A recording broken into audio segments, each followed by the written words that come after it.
Welcome to Kenton's videos. Enjoy the video. You start by picking the right needle and getting a clean thread end. This matters because alignment and friction determine success. Position the needle between thumb and index so the eye faces up, and hold the thread taut between your other fingers. Once held, bring the thread close, about 1/4 inch, then reduce movement, steady surfaces, and 45 degrees light help.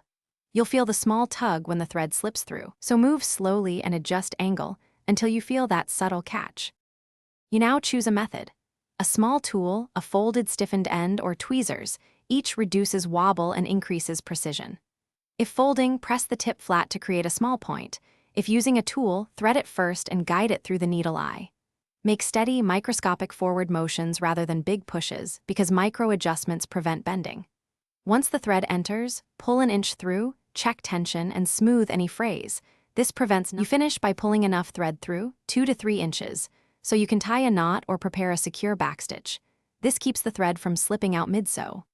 Make sure to trim the tail to about 1/4 to 1/2 inch for control, and smooth the strand to remove kinks. If the thread frays or won't pass through, try waxing or a tiny drop of clear glue to stiffen it. If that fails, switch needles or cut a fresh angled tip and repeat. Thanks for watching. Consider subscribing if we helped you.